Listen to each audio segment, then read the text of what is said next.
Thank you for joining us wherever you are. This podcast episode is brought to you by the Old Ways Actual Play team.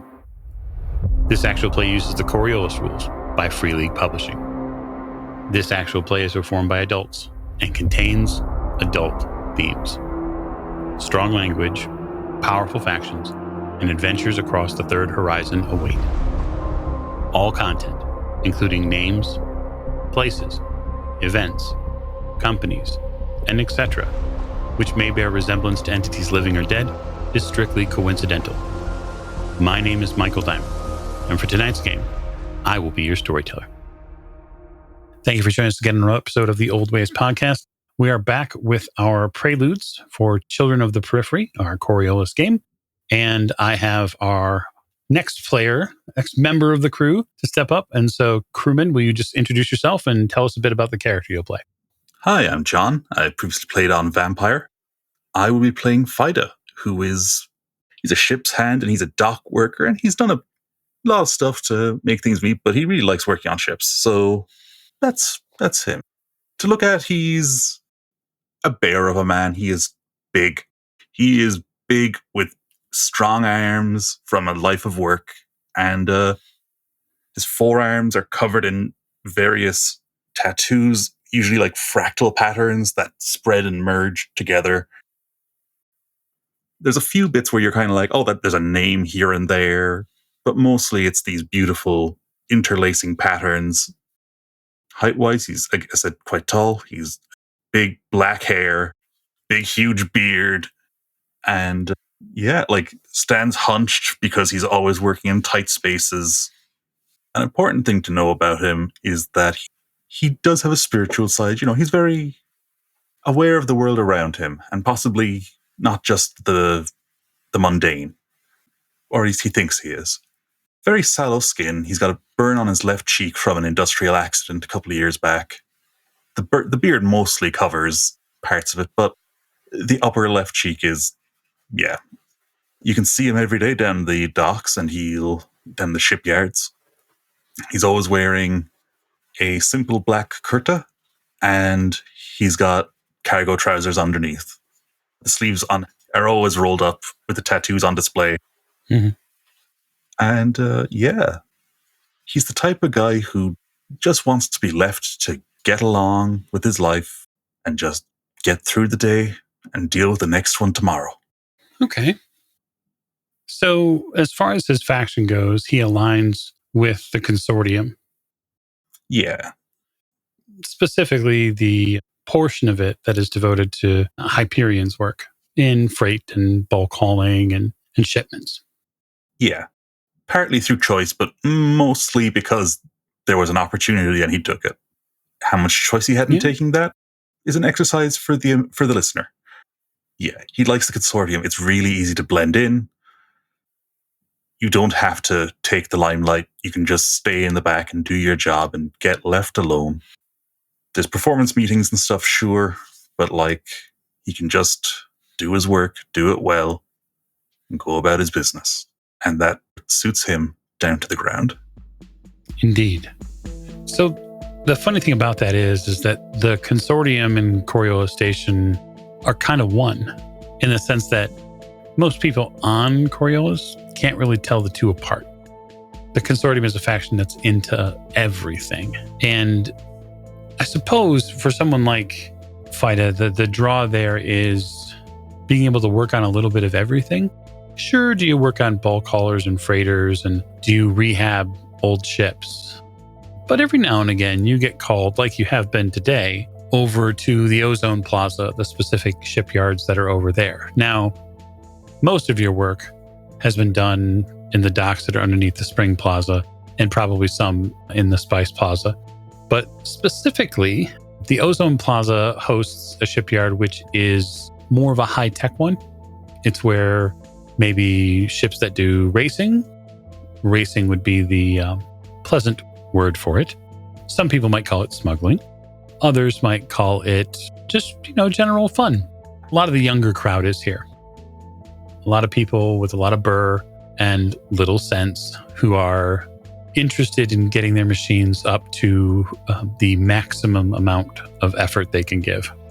Fida's kind of like, doesn't want to stand out. So even though he always stands out no matter where he is, he's usually working on just, as you said, real industrial systems. And it is nice to look at something made just for performance, not for the most performance for the least money. And absolutely.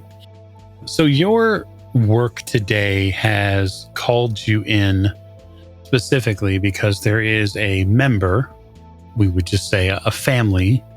It's a family that is on the monolith. So just for your out of character sense, so everybody gets a sense of what that means. Zenithians are everywhere, and they control not only Coriolis Station by and large, but they also control the monolith, which is a massive building on Kua. And really the most influential, the most politically influential, the richest people live on the monolith. That's where all of the really big time folks are at. The order came in from just any number, probably likely the job terminal that you answer every day that lists all your work. You get sort of a blast of information on this vessel that one of these families is looking to have tuned up or have some work done to it. And for whatever reason, that message came to you today. It probably arrives and gives you a bit of pause. My first thought would be that it's a mistake. I shouldn't be given this. But, I'm not going to look a gift horse in the mouth, and I'm going to just see what's in it for me. Look, I've been working on some real, just dull jobs lately. It'll be nice to work on something a little bit different. Mm-hmm. So heading over there from where you stay on Coriolis Station means traveling upward, because you don't really live anywhere close to a space which would be considered well off, because you have, we'll just say, something in your background that we know that perhaps gives you a little bit of a money issue, yes? Payments have to be made to keep the wolves from the door. And that's all I really like to say about it. Mistakes were made, and now I got to pay the price. But I pay that price on a regular basis, and I make my installments, and I don't miss. I do what it takes. Inside the bay, as you walk up with tools in hand and whatnot, ready to do your work, is a sleek gray Corsair ship. So these are specifically built for speed. And this thing is slippery enough to skip on the ocean. Most of my stuff is built to contain containers. It is not made for looks. It is not made for speed. It is made for what is the longest jump it can make on the least amount of fuel. This will be a treat to work on. Just, if nothing else, it'll be a change. You see a shape, someone moving on the other end of the bay. And on the underside of this ship, which is sitting on these 3 very precise, almost insect-like prongs that keep the ship upright, you see someone you're familiar with, another ship worker who works within the consortium's ring. His name is Talal. You wouldn't say he's your boss. He's just another mechanic, another person, but you're all part of sort of the same grouping under this one business head. I wouldn't say he's my boss, but I would say he's been there longer and has more friends higher up the chain than me. That tends to inform the relationship to a large extent, but he's an easy enough guy to get along with. He's fair. Yeah. Certainly, he's been here a little bit longer than you have, and you see him walk under the ship and sort of just barely brush the hull with his fingertips. Sort of playfully blows at his fingertips as he rubs them together. He looks and says, Fida, there's not even dust on this thing. Has it ever been out? I don't think so. He looks at a data pad. I think it was built, maybe put in storage, and then it got transferred down here for that. And he points over to the corner of the dry dock bay. There's a big, long container. It's probably 4 or so meters wide, maybe a meter deep. Stands a good 2 meters off the deck. It's a big box. Mm-hmm. And all I know is I am waiting on Onaz. So as soon as you hear Onaz's name, you feel the internal groan. Onaz is sort of like the director, supervisor of the mechanics in this space. She's a fairly reasonable person to be around, provided that she doesn't have a reason not to be. She's got a pretty quick whip of a temper if necessary. Does not hesitate, Onaz. I think it might be a weapon. Don't say this to me, Talal. You know that's such bad luck to bring on a ship. You know, they want to fit it. I'm not going to ask any questions. I can't. We're not paid to ask questions. You hear over your shoulder. Onaz's sort of buttery smooth tone comes out. We're paid to put things together. Yes, boss. My note just said an engine tune-up. I'll do whatever you tell me. You know how it is. She casually walks over. She's dressed in a fitted tunic and a belt. It's pretty serviceable. She doesn't really usually get down into the weeds and do any of the actual work. She's too busy supervising 25 different employees. But that's not to say that she couldn't. She's a pretty accomplished mechanic, and she's seen her share of engine bays and, rabbit holes inside of ships. She taps on the big box. She says, it's cold. Internally, I've got these things running through. I'm just like, okay, what the hell would you put in a box this size that's cold? Well, a stasis system up component maybe, but probably not. Exotics? Possibly. Nothing good. Well, I'm not sure what it is, but standing around here is not going to answer that question. From my orders, it looks like it's supposed to be fitted internally near the tail. She sweeps over her data pad and you see a 3-dimensional skeletal drawing of the ship come out. And you see a bunch of restricted tags all over this thing. So there's restricted views, there's no plans for this specific place, and she sort of has to turn that holographic image so you can get a look inside. It's buttoned up. It's classified as far as I can see, and that's probably not anything military. It's just somebody paid to keep these plans proprietary. Corpo or, anything like that. There's loads of reasons people do these things. But it's none of my business. And he says, looking her square in the eye, it's none of my business. As long as I do the job, right? That's right. You've got a day. He looks like he's about to say something, thinks better of it, and just kind of nods. He's like, all right, a day.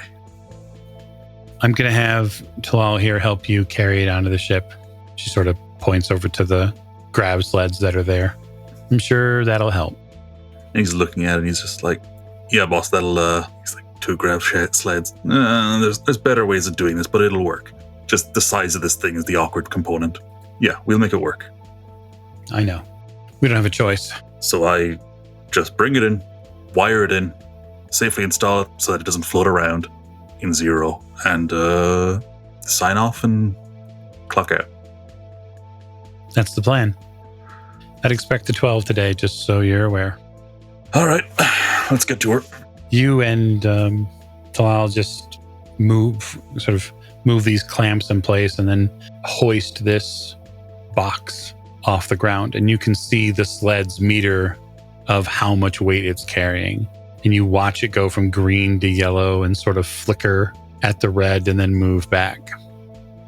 He looks at you like, shakes his head. Let's go real easy.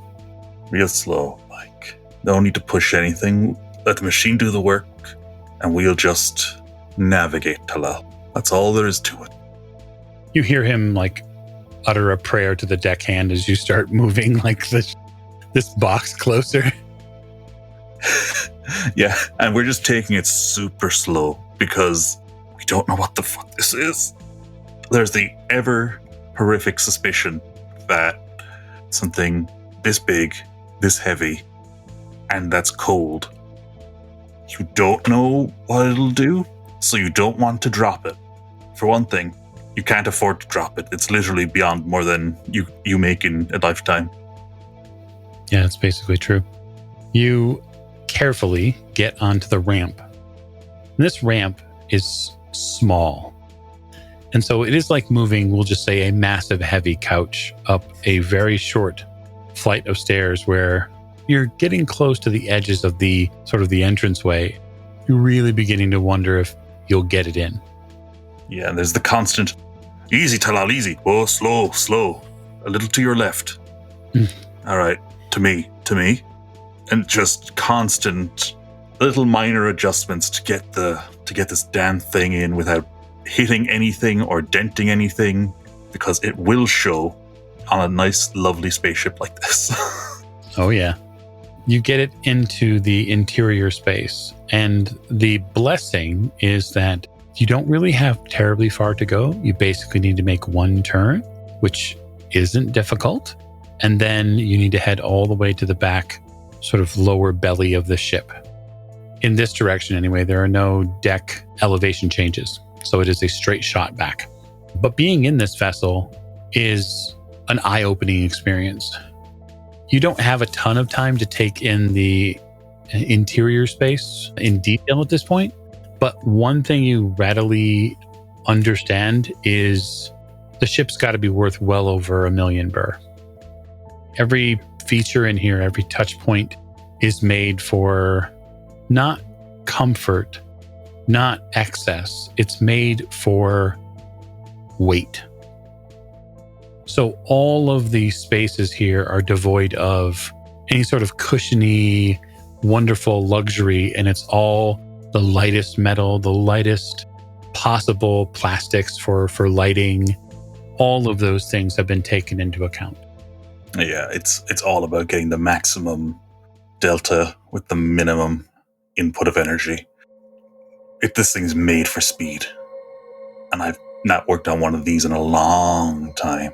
Talal nods. If I've ever worked on something specifically like this at all. I've heard about ships like this. I've heard about what they're for. And I'm not asking any questions. No way. Wait. It's for the best, Talal. Don't worry about it. You get it into space, to the space it needs to drop into. This looks like almost what would be perhaps a bedroom. Although there's no doorway, this would serve as an excellent place for a bed. But this box is too long to be a bed. It's also too heavy, to be perfectly honest. Mm. It sort of even makes you scratch your head based on the weight, at least from what the grav sled says. It's going to fool with the engines, with the overall frame's power to weight ratio, just because of how heavy this thing is.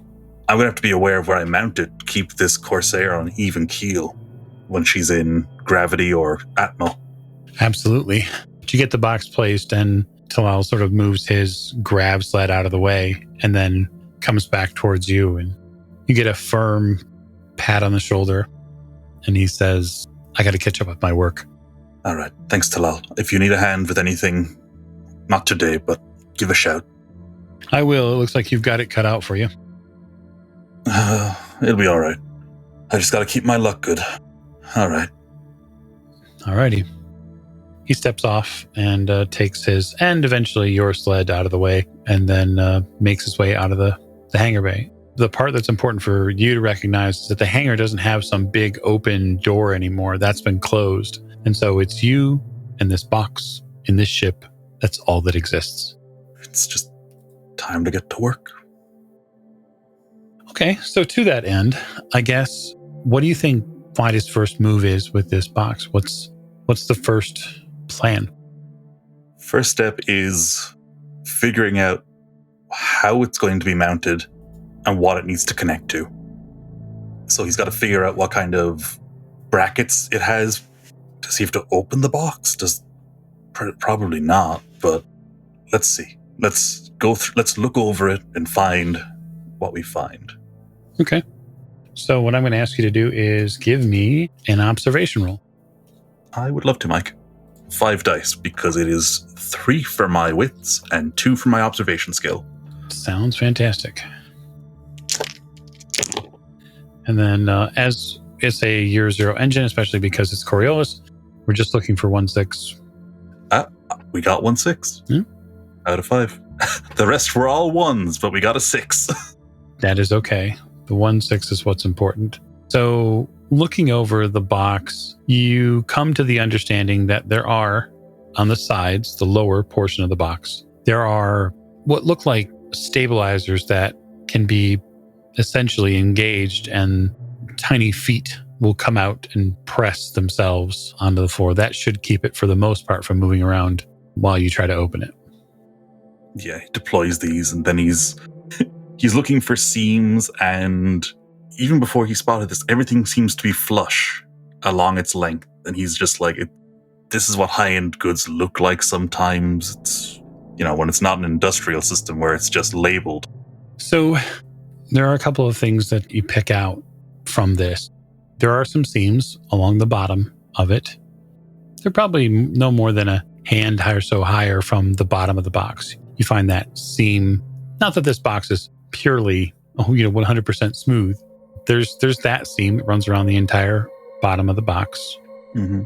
So there's that. And then down the center, there does seem to be almost a pattern that's been very lightly etched onto the top of the box. Yeah, I only see that when I tilt my head in certain angles in the light. And then once I see it, it's easy to spot it again. But the first time, it just looks smooth, and then you, as I said, tilt your head. So when you tilt your head ever so slightly, you see that there are shapes that are etched in. You don't really have a frame of reference, so I'll sort of try to explain them without telling you what they are. They are quadrupedal shapes. They look like animals of some sort. They have very large, sort of bulbous heads, and additionally very large limbs, which seem to be, you think, keeping them upright. They don't appear to be laying down. And then there are smaller creatures over top of them. That's definitely a bird, definitely. Mm-hmm. And that looks like maybe a big cat. But compared to the side, there's no indication of scale. No, it's an artistic drawing, if nothing else. And they seem to be on the outside of the framework of this box on the top. There seems to be, as you look at it, just in the specific angle, there seems to be some sort of flowers, perhaps leaves, something like that. There's maybe a jungle scene.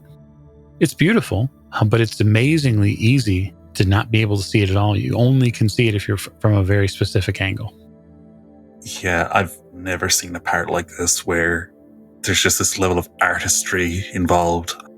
Most of my stuff is anodized for heat, to allow for the heat to dissipate from it and to prevent oxidation of the surface. So this is wild to me. I've never seen a piece like this, and I'm just taking my time and going all around it and looking at these animals and tracing the design as I'm going around.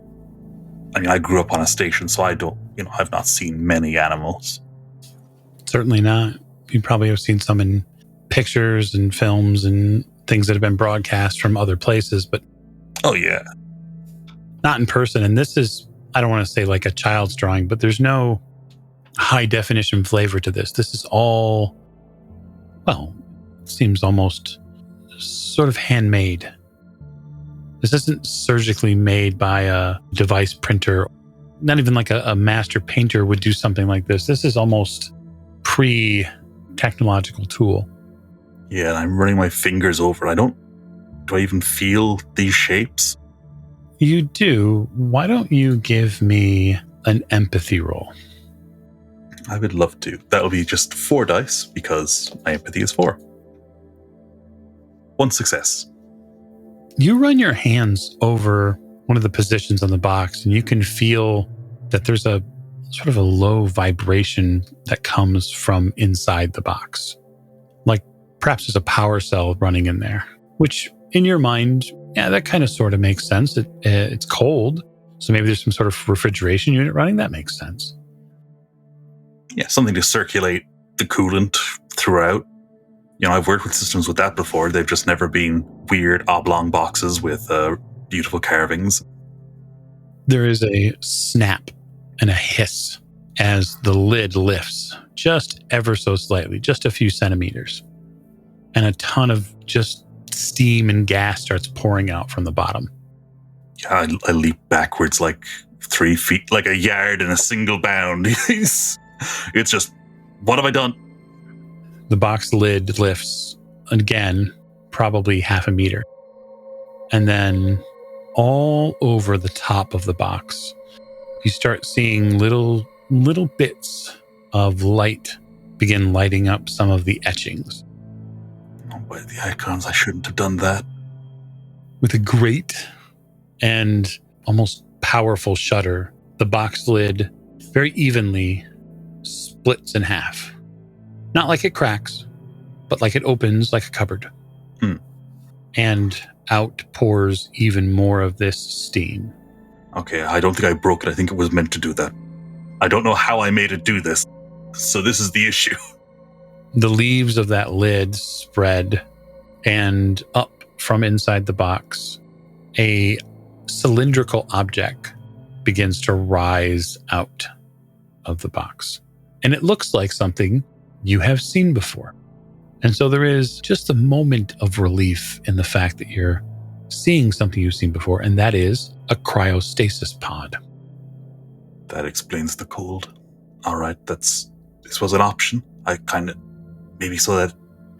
And you can see if someone was there, they could see the gears spinning in his brain, trying to make connections. Yeah, he's like, okay, a pod. All right.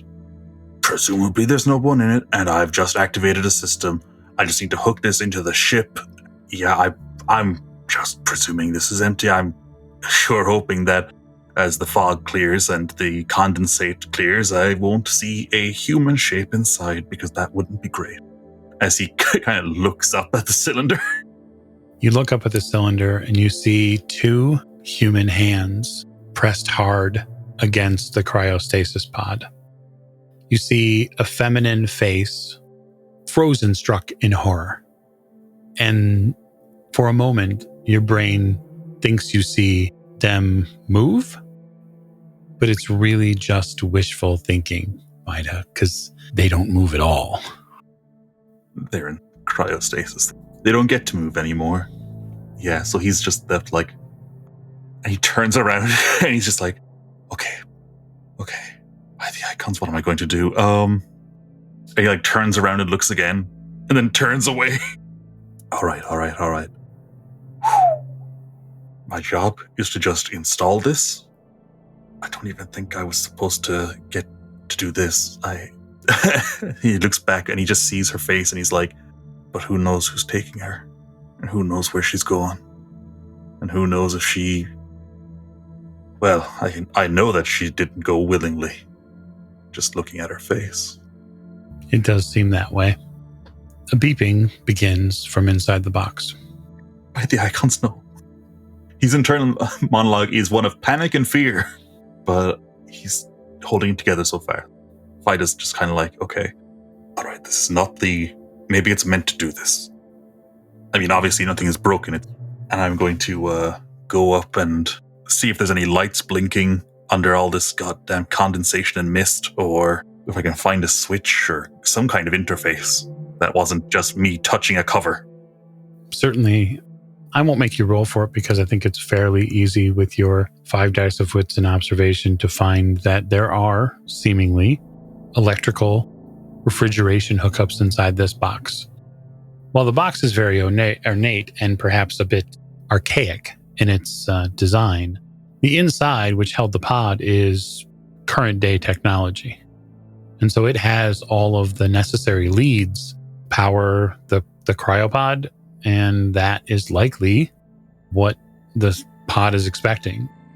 Yeah, now that I see what I'm looking at, I'm like, okay, I just have to connect it to the ship systems. And he just looks at her horrified face in the tube, and he's just like, I do what I can.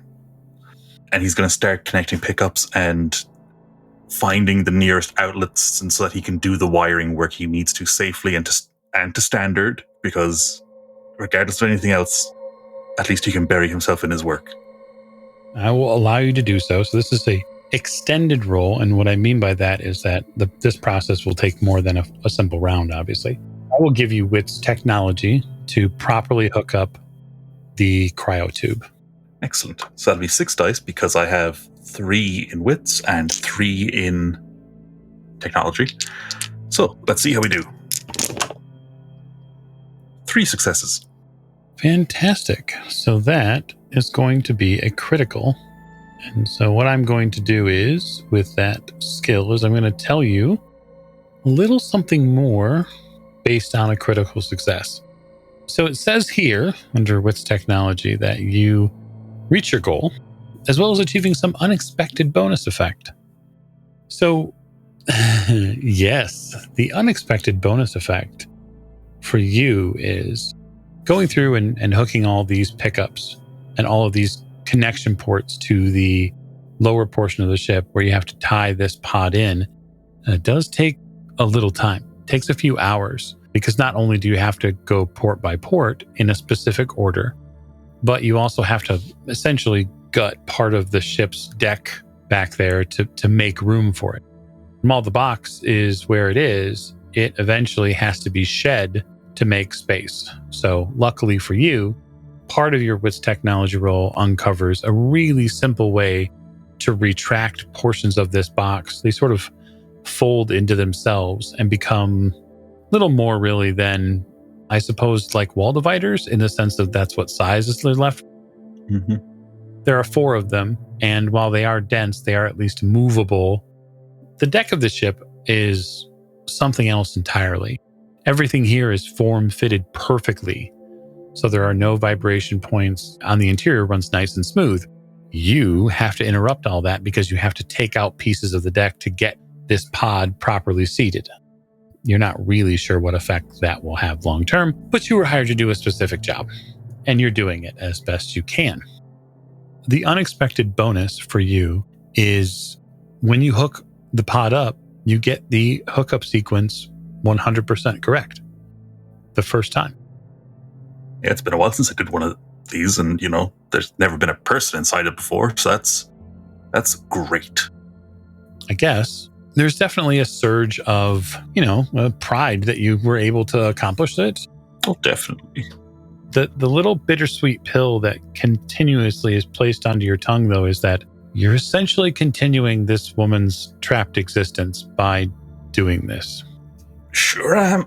And I don't know where she's being sent. I don't know what she did, if she's some kind of criminal, but I try to tell myself that it's not my business. That I have to do my work and make my payments. And that's what I've got to do. Let me out. But what I should do is something else, I think. Let me out. The ship talks to you. They always do. This one seems to be the way it's been wired, it seems to be, it's a workhorse. The way it's been designed. It's not been put through its trials or anything, but it seems to be, I'm going to start the thaw sequence. I know that I'm screwing myself in some way, but I can't just, every time I look at her face, she's in so much fear. I can't just leave her. So, John, I'm going to have you make an empathy roll. Okie dokie. 1 success. You start feeling this burn in your forearms. Like you've been lifting and lifting all sorts of heavy packages, all bits and bobs and wrenches and all sorts of things all day. You can feel the burn in them. And when you look down at your heavily tattooed forearms, the ink in your arms is starting to shift and move. It's spinning. That's the best adjective you can think of. You're starting to see it cycle all around your forearms. All right. He's just like looking down and he's just like, on some level, he's trying to understand what's happening. So he's thinking, is it some kind of iron in the ink? Am I having some kind of flashback to, say, a substance that I might have used? I've never had this particular thing before, so it's probably not that. So this isn't a great omen. But I'm going to watch the patterns and see if they take a form or if they just continue to spiral madly. They spiral, and they begin to spiral faster.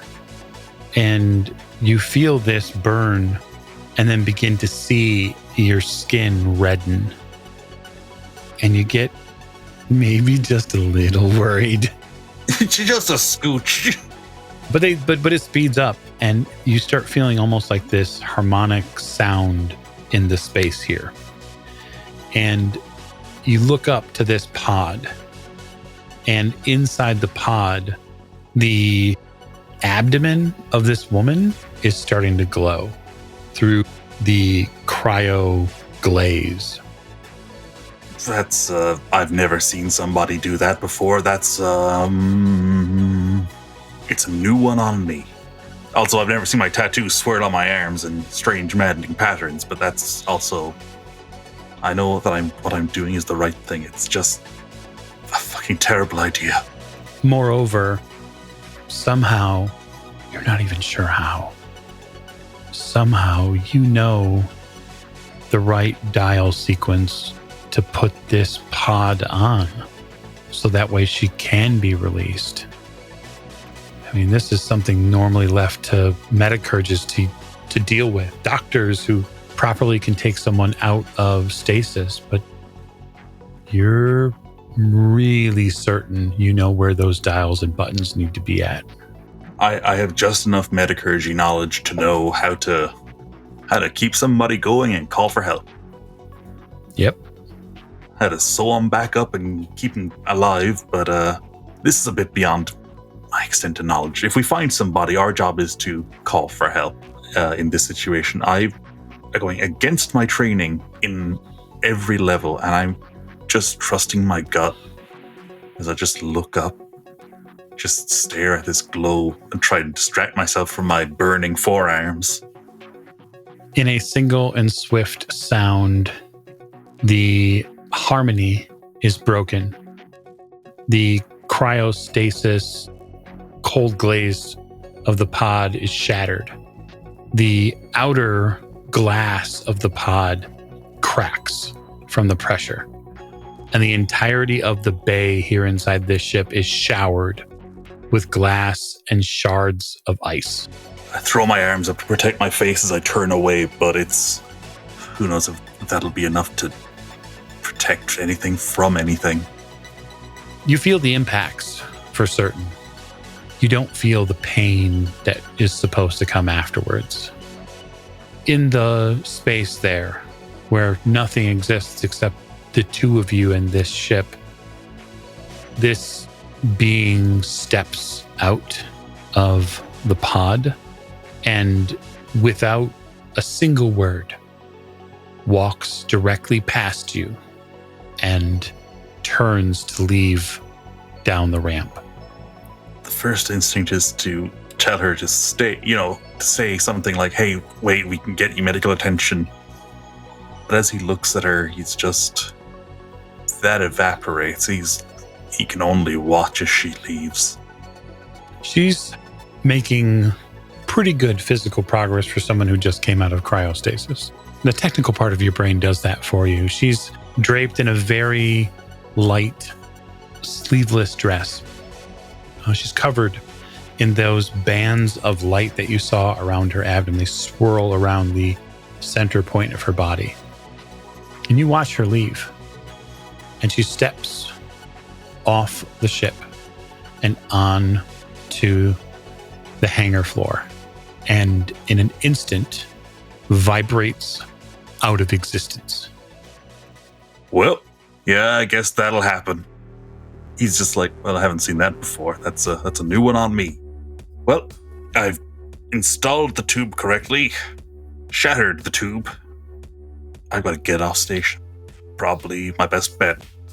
There are thoughts going through my mind of, can I pretend that I got injured and I have no idea what happened? It was all just, I'm like, no. That won't protect you from the type of people who can bottle up glowing vibration ladies. It's a bit too late for that. There is a cool sensation that arrives for your arms. They finally do cool down. So much of the ink that you had there before returns to its true and proper position as was put in. But whatever happened is we'll just say an exponential series of unexplainable in your brain. That's a good way to put it. I think the best thing I can do right now, because no one is going to believe me when I say what happened, and I'm keenly aware of the fact, best possible outcome.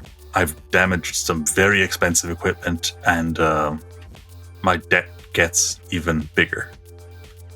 I don't think there's a future for me as a working person on this station, though. So I'm going to have to figure out how to move on with my life after one, seeing a glowing lady vibrate herself out of existence. Again, that alone is not a normal thing for me. There's also the element of the ship told me to do it, and that was the right thing to do, but no one else is going to understand that. They have never understood it. So I'm going to have to figure out, I've got to leave Coriolis Station pretty quick. It probably takes you a few minutes to sort of go through all of these options. I would imagine that there's, and feel free to alter the narrative as you see it, but I would imagine there's probably a few moments anyways of shock and of continued thinking and of sort of looking around going, what the hell happened here? Just keep on coming back to it. There is no way to salvage this. I've got a couple of things in my corner, but I've got to leave now. Okay, is that what you're doing? Yeah, I'm going to have to leave this hangar at the very least. Okay, so you gather your tools? Yep, just pick them all back up. I'm just like, I just look back at the box and I'm like, oh, it's wired in. Yep. I can't close it now. I'm just going to walk down the corridor and down the ramp and out of here. You collect your tools and head out from the hangar bay into the long corridor. That long corridor takes you eventually back to sort of the lifts that go up to Ozone Plaza. And it doesn't take you too long on your approach to those lifts to realize that there's several figures that are standing waiting. Arrayed in their dark gray and with sort of green piped accent are station guards. And they sort of stand in this semicircle. No weapons drawn, but they stand there. Just kind of stops at about 6 feet from them, a bit out of reach. Folks, I'm looking to go back home. I got to get past you there. You see from sort of behind their grouping, a tall woman stands up, someone you've not seen before.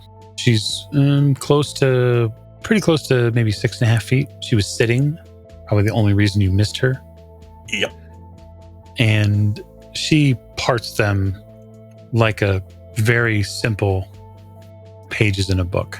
And she stands in the middle and she says to you with a very piercing gaze, and she says, "Do you know who I am?" I look for any sign of insignia or rank on her uniform. She's not really wearing a uniform. She's wearing what looks to be a dress. She's wearing fairly expensive clothing, jewelry. She has a triangle etched into her just above one of her eyebrows. Likely is some sort of maybe perhaps family or clan tattoo, that sort of thing. I've seen a couple of folks with them. I don't really understand them myself. I'm afraid you have me at a disadvantage, madam. As he's like, she got these guards here. Oh dear. She says, "I'm Leah Marhoon of the Zenithian Trade Alliance." Slow nod. So for you, Fida, that name likely rings a bell, but I'm going to let, as I always like to do, I'm going to let your empathy culture determine whether or not you've actually heard of her. Mm-hmm. Well, I have no points in culture, but I do have 4 in empathy, so that's the 4-point pool again. No success. You, unfortunately, do not know who she is. Her name sounds very important, and especially in the way she just said it, but I don't know who she is. The package that you were to install on the ship? He's installed. She reaches sort of into her satchel at her side and she draws out a very slick looking, expensive data pad. You watch a camera in that hangar pick up the truth of what you just experienced. The slow walk off of the ship, the sudden and shockingly immediate vibration of this form, and then literally dissolve in front of your eyes. Can't explain any of what just happened. Oh, well, I can explain part of it. Is that so? Yes. You opened a box you weren't supposed to. In my defense, I wired up the box, and next thing I knew, it was cycling. She sort of extends her arms to the station security. I've assured the station security that I'm not going to press charges. But I've kind of contacted Ono's, your supervisor, and I've bought your debt. I get the feeling I'm going to be getting to know this woman's name, and I won't be able to forget it. So provided you have your things, why don't we move this way? We have a little travel to do to the monolith. I have all my tools with me. Excellent. I think that is a perfect time for us to close our camera lens on Fida, our dutiful, if not gambling, ship worker. So, John, I want to thank you for putting the appearance together, and I'm looking forward to a full crew episode very soon. I am too. Thank you, Mike. You're welcome. And for you, the listener, I hope you're enjoying our Prelude series for Children of the Periphery, our Coriolis campaign, and we'll talk to you very soon. Thank you and good night.